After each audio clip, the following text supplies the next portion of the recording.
Esiet sveicināti mākslīgā intelekta ziņas augustā, un šajā ziņās mēs paskatīsimies, kādi jauni rīki parādījušies, un kādas jaunas iespējas mums tiek dotas.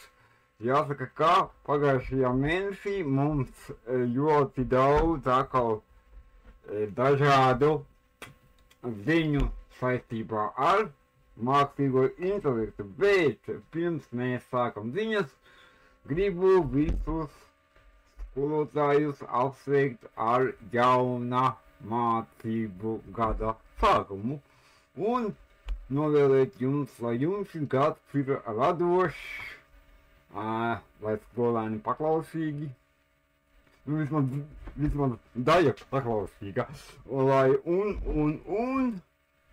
lai mākslīgais intelekts jums palīdz darbu beigt galā. Bet mums ir daudz visādu ziņu, un tāpēc mēs sāksim ar šīm te ziņām. Un sāksim mēs ar kādu ziņu, kad, šī gan nav tā ziņa, ziņa būs drusku, ir kompānija Sakai, kura ir izveidojusi mākslīgā intelekta pētnieku. Un,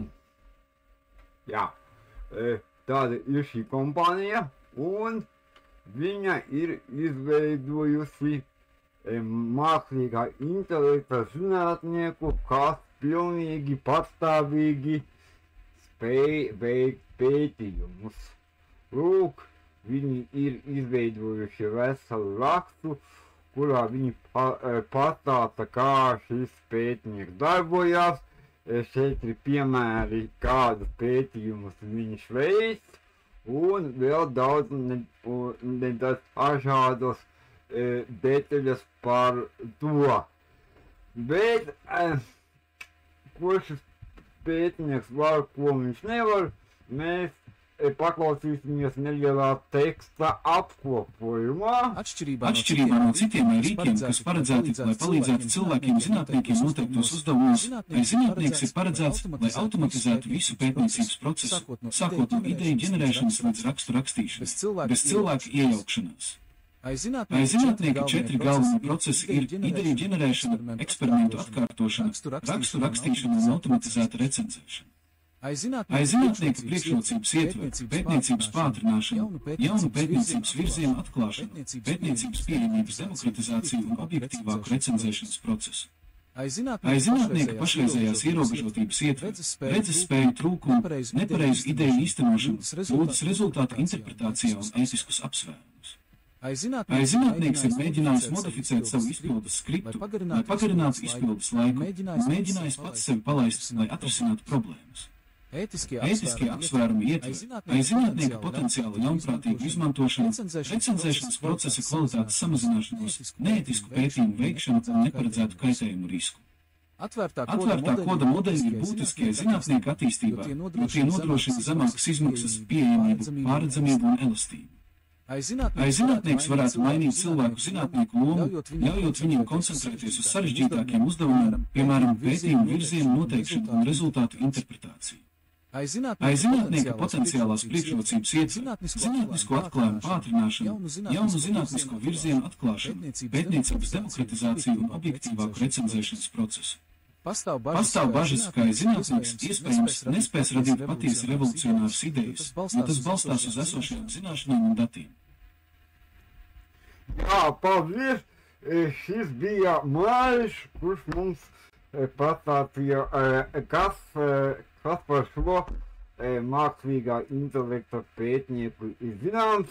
Mārim ir bišķiņ kokaina balss, bet tas viņam no dzeršanas. Bet kopumā viņš mums labi pastāstīja. Un tālāk jau mēs ķersimies pie nedaudz praktiskākām lietām. Un nākamo resursu, ko es atvēršu, tas ir tāds kā mākslīgā intelekta olimpiskais laukums. Tā mēs viņu varētu nosaukt. Un šim te rīkam, kurš saucās LM-Arena.ai, visi resursi, kas būs minēti šajā video, būs dem šī video pieejamas visas saites. Lūk, mēs esam tādā resursā kā LM-Sys chatbot arijā, kur lielie valodu modeļi sacenšas par to, kurš ir labāks. Šeit ir vairākas iespējas. Pirmā lieta, ko te var darīt, es varu vienkārši ievadīt viņam kaut kādu promptu, piemēram, paprasīsim viņam,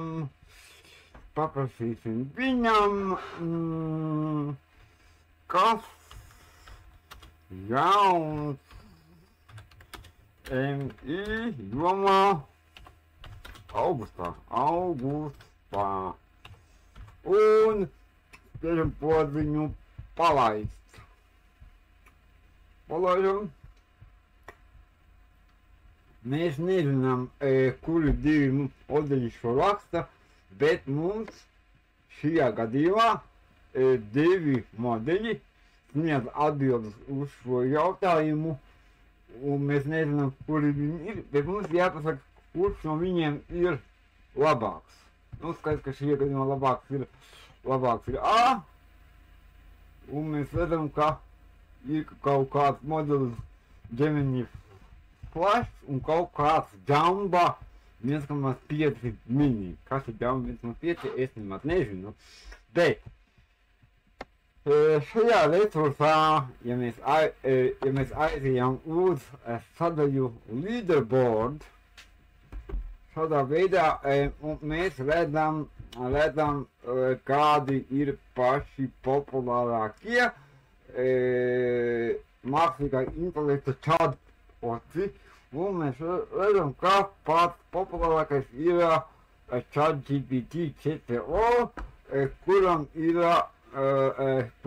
ir kaut kas jauns parādījies augustā, un jā, lietotāji sociālos tīklus min, ka ChatGPT ir atkal palicis labāks.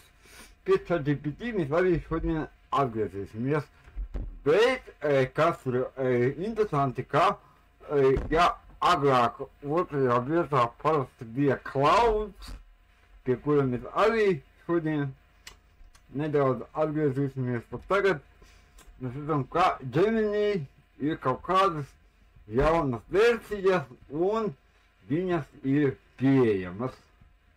Un redzam, ka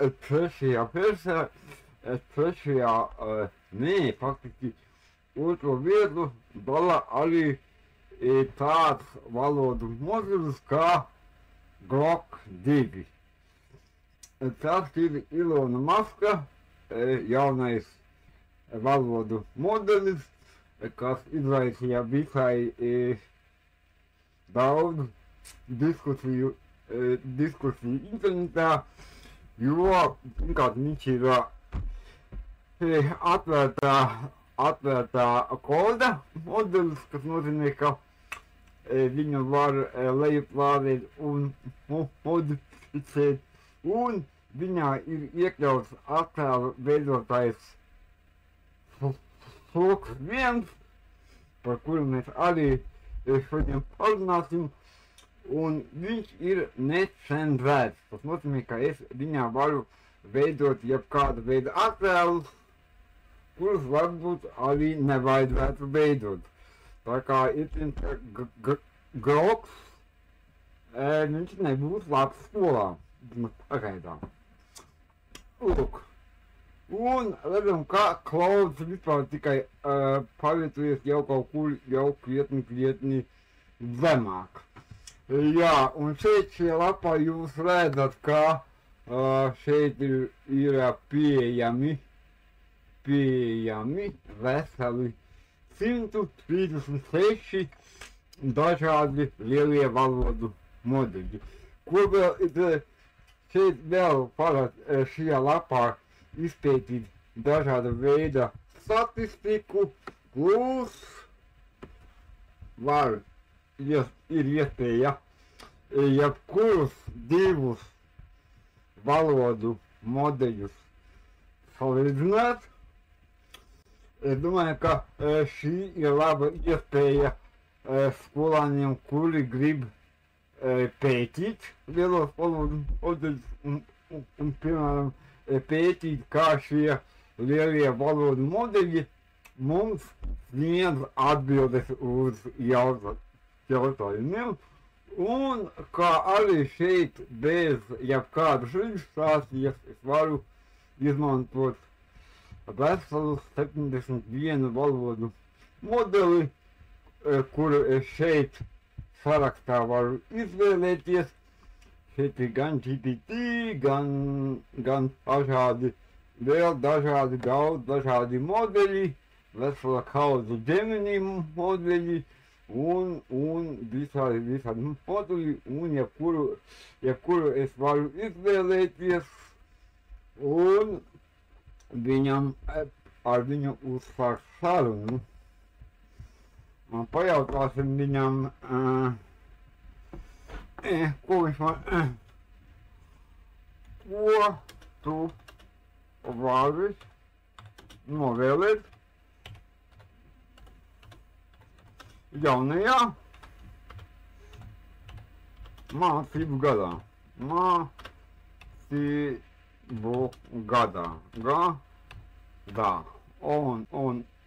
Un uzdosim jautājumu, un ko viņš man atbildēs. Viņš man saka, ka,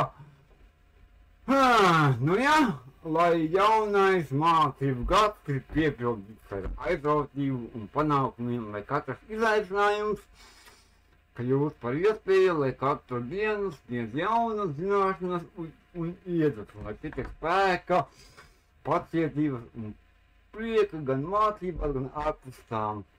Lieliskus skolotājus, draugus un neaizmirstamus brīžus. Šo visu es novēlu arī visiem jums un jūsu skolāņiem. Jā, ok. Braucam tālāk, kā jau mēs redzējām, tur bija vesela rinda, daudz jaunu modeļu Gemini. Un apstīsimies, kas ir jauns Gemini.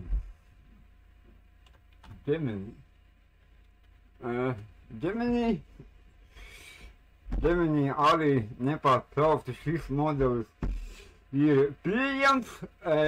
Redzam, ka es esmu šobrīd arī paņēmis maksas Gemini Advanced, kurš šobrīd maksā viņi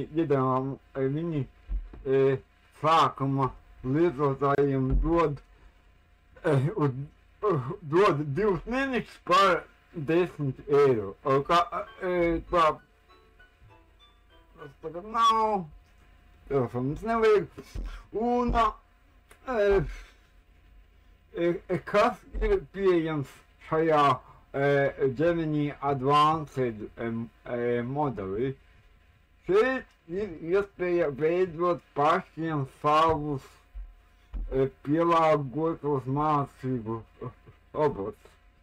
Šeit jau daži roboti ir, kā piemēram ideju ģenerators, jā. Nu, paņem šo ideju ģeneratoru un viņam paprasīšu, piemēram, kā man pārsteigt, kā man pārsteigt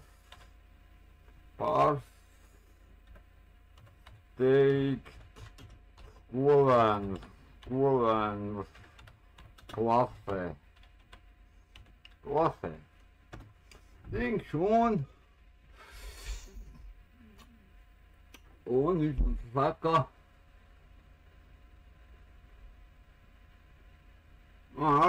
viņi ir bēcumi, nu viņi ir huligāni, ja, viņi ir viņi iet 6. klasē un ir huligāni. Nu, šitā mēs nolasīsim, nu tā, labi. Jā, saka, ka tas interesanti. Viņš saka, kā pavadies klasi par īsu laboratoriju, veiciet vienkārši, bet ietvaļīgs eksperimentus, kas saistīti ar mācību vielu. Piemēram, vulkāna izvirdums, neredzamā tinte un paštaisīta lāta. Nu labi, visā sakot, viņš kaut kādas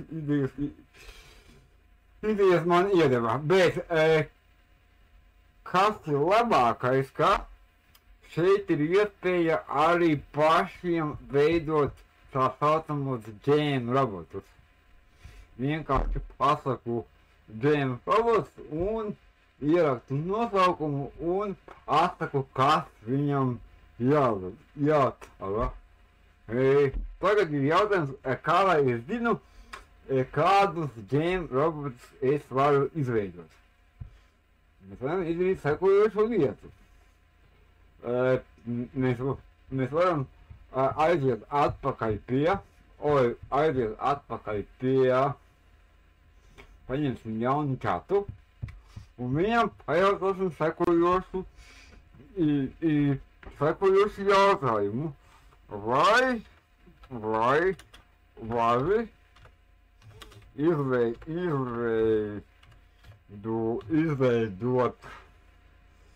izveidot džēmu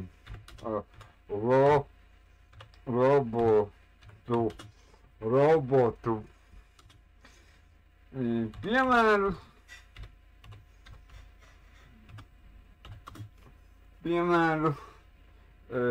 skolēniem ar dažādiem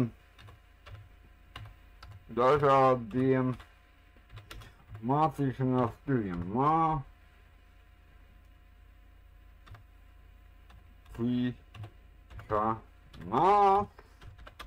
stiliem. Stiliem.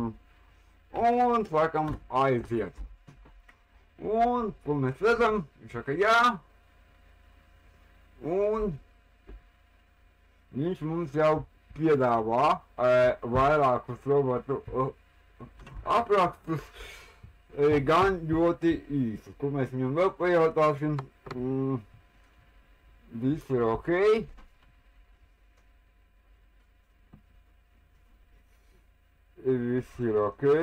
Viņš mums iedeva vairākus.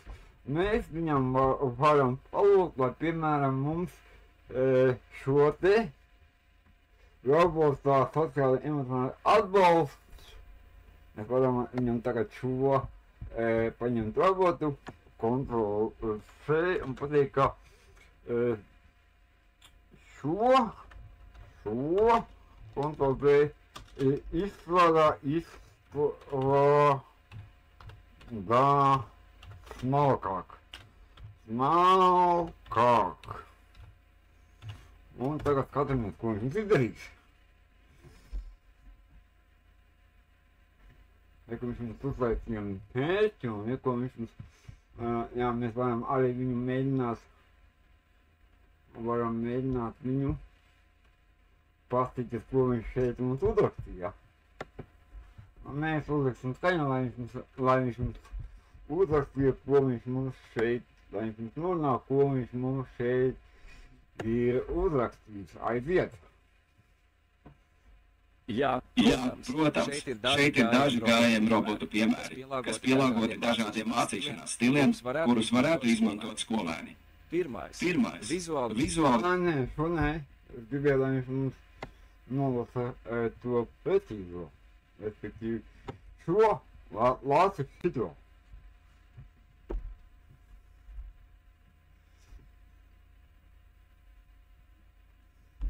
Labi, izstrādāsim robotu sociālais emocionālais atbalsts. Piemēru sīkāk, lai labāk izprastu tā potenciālu skolēnu atbalstam. Robots sociālais emocionālais atbalsts. RSA mērķis palīdzēt skolēniem attīstīt sociālās un emocionālās prasmes, veicināt pozitīvu pašvērtējumu un sniegt atbalstu emocionāli sarežģītās situācijās. Funkcijas un iespējas. 1. Emocionālā atpazīšana un izpausme. RSA var izmantot sejas izteiksmes atpazīšanas tehnoloģiju, lai noteiktu skolēna emocionālo stāvokli. Tas var uzdot jautājumus, lai palīdzētu skolēnam identificēt un nosaukt savas emocijas. Šķiet, ka tu esi mazliet sarūktināts. Vai tas ir pareizi? RSA var piedāvāt dažādas stratēģijas, kā izpaust emocijas veselīgā veidā.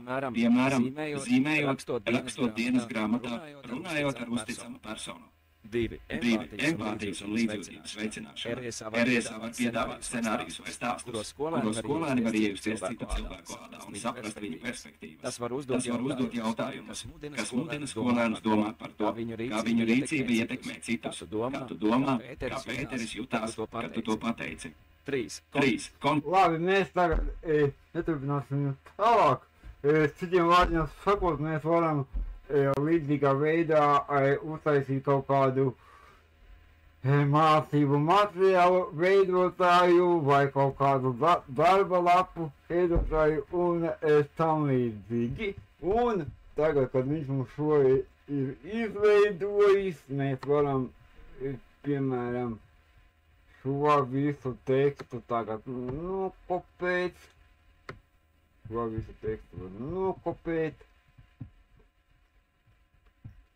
Nokopēt, Ctrl C, paņemt, ka mēs veidosim jaunu, paņemam jauns labus, noteikums viņam šeit iekopējam, šeit dosam nosaukums RSA,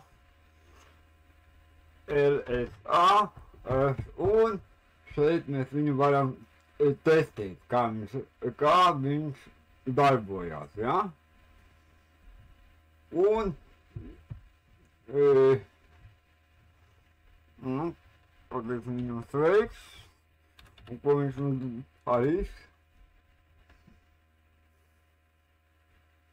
Viņš man saka, ka viņš mans digitālais augs, kur katrs palīdzēt, un viņš man uzdod jautājumus, un es varu minēt sarunas. Šiem gan jāsaka, ka šie te ģēm roboti ar viņiem nevar palīdzēt, viņi ir tikai pieejami tiem, kam ir šis te Gemini Advanced nopirks, un tos var tikai izmantot pats priekš sevis. Bet es domāju, ka tuvākā laikā tas viss mainīties. Kādēļ šis ir svarīgi? Šis ir veids, kā mēs varam, kā skolotāji, trenēties, veidot katram skolēnam pielāgotus noteiktus resursus. Vai nu tie būtu kaut kādi roboti, kas palīdz mācībās, vai roboti, kas runā par kaut kādām noteiktām tēmām un interesēm. Bet vēl par Gemini. Jūs jau redzējāt, ka Gemini bija daudz visādi modeļi. Un šeit ir tāds Google AI Studio.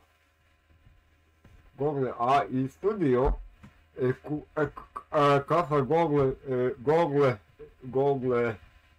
kontu arī visiem ir pieejams, un šeit pilnīgi bez maksas ir, kas mums ir visādi lēt virsū, pieejami visādi modeļi. Redzam, ka šeit mums ir pieejams Google 1, Pro Google un kaut kāds Google Pro Experiments 1 un kaut kāds jaunākais. Šeit ir vairāki lielāki un mazāki modeļi, un šeit mēs ar viņiem arī varam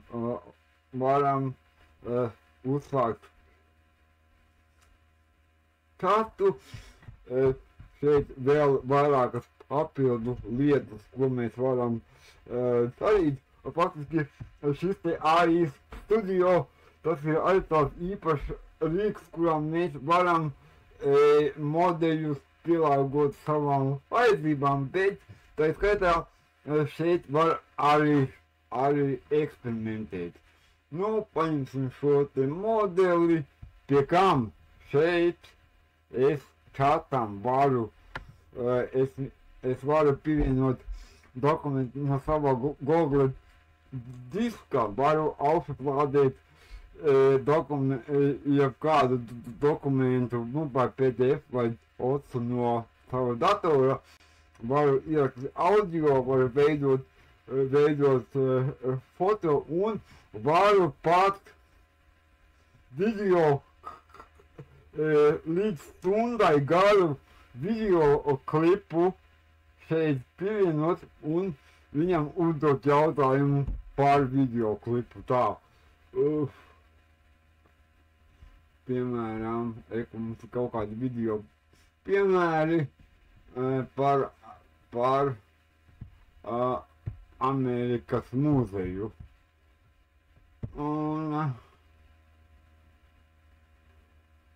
Un es varu, paprasīsim, kas ir, Redlands video 15. minūtē, un varam šo palaist. Viņš, lūk, redzam, ka viņš iet cauri mūsu video klipam un uzrakstīs, kas ir redzams video 15. minūtē. Šeit vēl visādas papildu iespējas, papildu lietas, bet, nu, ok. Jā.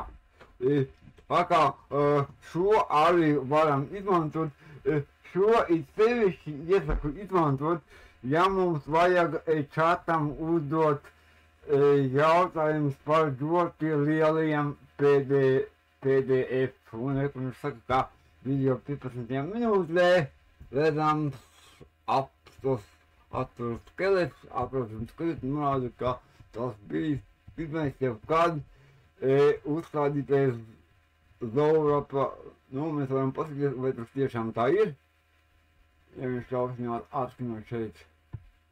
Nu, mēs tagad nepārbaudīsim, bet droši vien, ka tas jau ir. Tā kā šeit var arī ar saviem video klipiem paspēlēties un pamēģināt, kā tas ir. Ok.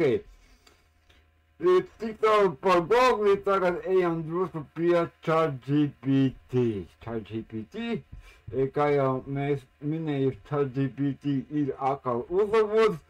Par ChatGPT man jāsaka, ka bez maksas versijā var veidot divus attēlus laikam dienā. Jā, un visi jaunākie modeļi šeit ir pieejami. Man gan šī ir maksas versijā, un maksas versijā ir pieejami 3 modeļi. GPT-4o, GPT-4 mini, kas ir mazs modelis, bet kurš arī diezgan labi spēj arī ikdienas lietas. Arī šeit jau esmu vairāk iepriekš minējis, ka iespējams ir veidot savus pielāgotos čata robotus vai čata botus. Šeit mēs varam, pie kam šie čata boti tagad jau ir pieejami arī bezmaksas versijā. Mēs varam bezmaksas versijā izmantot jau gatavos chatbotus. Nu, paņemsim, piemēram, ko es varu izdarīt. ierakstīsim šeit to pašu prezentāciju, jā, prezentāciju